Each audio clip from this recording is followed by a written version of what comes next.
Welcome back to another episode of Rock Boys Football Dill. Late Thursday night, some massive news. Not only for Michigan fans, this is college football news. Number one quarterback in the country, five-star quarterback Bryce Underwood officially flipping his commitment from LSU to Michigan. We've talked about this for the last couple of weeks, and it kind of was a storyline that when I first saw some of the rumors and buzz, it just didn't really buy into all that much. And then as it continues to build up over the last couple of weeks, we continue to talk about it. But I think a lot of Michigan fans, kind of had that guarded optimism. Like, all right, we'll see if we can actually get this one done. Thursday night, it becomes official. Bryce Underwood going to be playing his football in Ann Arbor. A couple different storylines. One, let's talk about what the quarterback picture looks like in 2025, and then talk about the other recruiting implications that we're going to see play out. Because all of a sudden, when you have Bryce Underwood, this is a guy that is going to command the attention of a lot of other talented kids across the high school landscape and going into the transfer portal. I mean, this is not only you're getting a difference maker, in my opinion, program changer at the quarterback position. I think this puts Michigan in a really good spot over the next couple of weeks as they continue to build the offense around Bryce Underwood. Before we get into it, as always, to the Michigan fans, can't thank y'all enough. We've talked about this storyline a lot over the last couple of weeks. Y'all have shown a ton of support. If y'all do enjoy the content, consider subscribing to the channel. Much more importantly, Dill, it's going to be a busy next couple of weeks for this Michigan program on the recruiting trail in the transfer portal. Dill, I'll give you the T-box here. I think the place to start here is Bryce Underwood, quarterback one in 2025. Y'all know who've been rocking with the boys for a while. I don't normally say, hey, that's a true freshman that needs to start year one.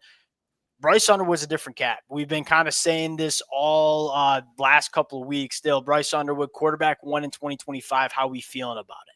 I mean, I think this is huge, not only from the on the field, because obviously anyone who's watched and suffered through Michigan football this year knows that the quarterback play hasn't been close to where it needs to be. And you look, I mean, you like to think Jaden Davis is going to be that guy, but if he wasn't breaking through on this team with this quarterback room, it was certainly getting a little concerning. Like, you were looking at the picture where was going to be the hope to have that high-level quarterback who was going to take Michigan kind of back to where they just were in 2023 with that national championship. So this kind of resets the tone a little bit. I think Sherrone Moore needed this. I think the program needed this.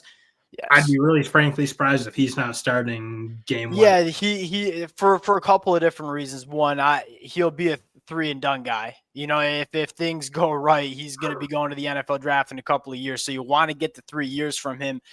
But Dill, kind of secondly, he started so much football. And so when you're talking about a lot of these 5-star caliber quarterbacks, some of them only played 2 to 3 years at the high school ranks. He's been starting for a very long time. But I think secondly, this is one of those guys that is just kind of different. Like, we all loved Jaden Davis when he committed to Michigan. We thought he'd have, and he still does, he still might have a very bright future for Michigan. Bryce Underwood, and I said this, and I know it might be a hot take, like the most impressive quarterback I've seen since Trevor Lawrence. And so this is a guy that's going to be very hard to keep off the field. And there's not exactly an incumbent quarterback on this roster right now that you think is going to be giving him any push. Here's a question for you, Dill. What's Michigan's plan now in the transfer portal at the quarterback position?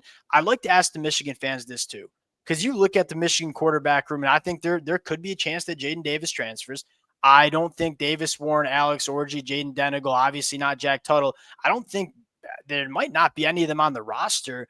So looking at the quarterback room in 2025, what do you think Michigan's approach is going to be in terms of managing what this room looks like specifically as it pertains to the transfer portal? I mean, it's changed it. It certainly takes them out for those real big dogs in the transfer, I think. And that's like a good thing. Like, obviously, this was kind of the plan A, it feels like. Yeah. The past couple weeks, I mean, you started to hear the wrong things, all that. Like, okay, this is kind of what they were going to hitch their wagon to, which signed me up as a Michigan. Like, I love that. That is my plan. Bryce Underwood is by far a better option than any quarterback that you'll see at the transfer portal. I feel very confident. Well, like, at this point, you're probably not going to be able to get a guy who is going to be your incumbent starter. Who's going to want to come into a quarterback room that has Bryce Underwood? Like a development, like a guy who's kind of planning on probably coaching, probably someone like what they did with Alan Bowman. That would make a lot of sense. Like a guy that's a veteran guy that can help Bryce Underwood develop. We'll see. Again, think that the tricky part, and this is a good problem to have.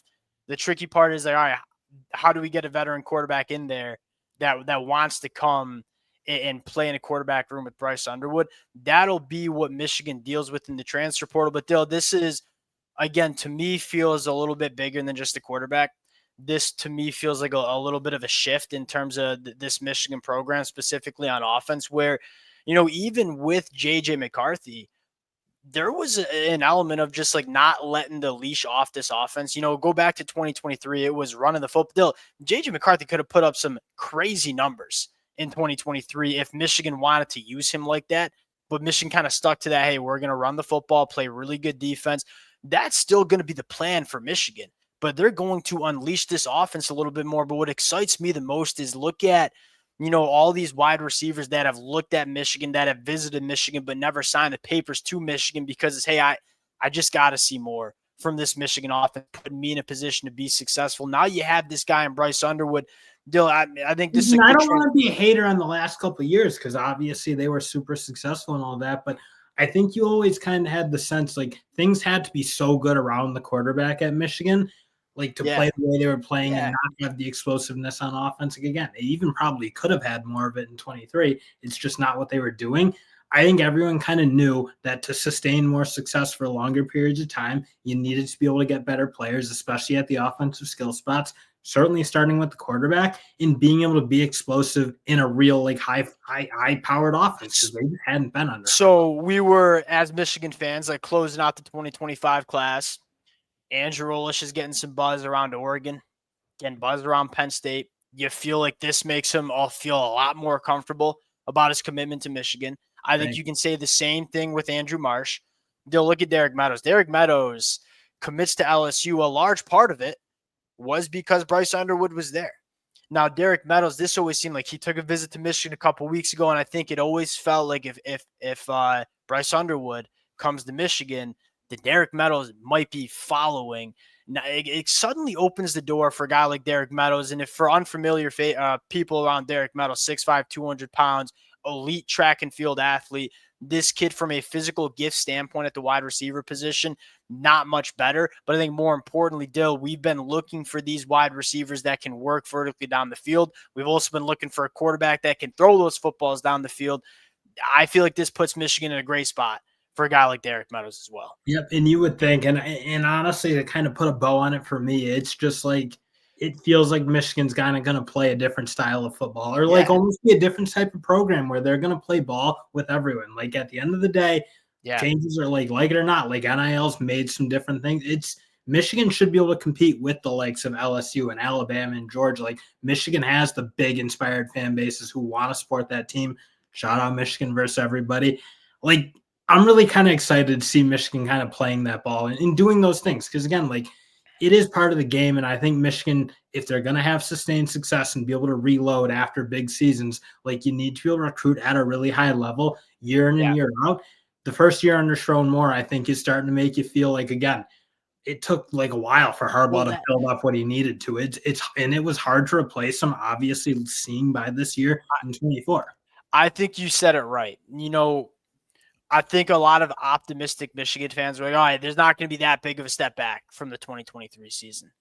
Like at the end of the day, we're not taking in top 5 classes in the country, and therefore it's really hard to reload when you lose 10 plus guys to the NFL draft, including your quarterback, your whole offensive line, one of the best running backs in the country. And so you saw Michigan go through some of those growing pains. The best way to alleviate those pains, a team like Georgia that puts 10 guys to the NFL draft but comes back next year and competes, you got to recruit at that level. And if there's one thing that just fires me up about the Sherrone Moore era, it's that he is going to look at this Michigan program and say, hey, this is a program that should be recruiting top 5 classes in the country consistently. There's not a thing Michigan doesn't offer. And so he's kind of optimizing this Michigan program on the recruiting trail. Dill, one other name, again, like you talked about Andrew Babaloa, one of the best tackles in the class. Now you're going after another 5-star offensive tackle in Ty Haywood. The Bryce Underwood commitment seems like might just be the tip of the iceberg. in terms of what Michigan can close out in 2025. Especially because Michigan, frankly, can offer early playing time, something they hadn't been able to do in Yeah, years under Harbaugh. Like, there's room now for these high level guys. Like, if they want to come in and be able to get shots to compete early, I think Michigan can give that to them. Again, I think they're being competitive in the ways they need to be competitive on the recruiting trail. And again, things just like they need to be in these battles. Like, year in yeah. and year out, they need to be competing for the top 50 kids and pretty much be in the mix for anyone they want. And And whether they get every commitment, that's obviously not going to be the case, but they need to be going for it and competing. last thing I'll add before we kind of sign out, and we're obviously have a lot to talk about for the next couple A of lot weeks of and really the energy. next couple of months. What does this mean for Michigan in the transfer portal? Like you got a massive selling point. Like Michigan going into the transfer portal after this season, if we don't land Bryce Underwood and trying to, hey, we need to get wide receivers. Like all the Michigan fans are banging the table for we need better playmakers on the outside.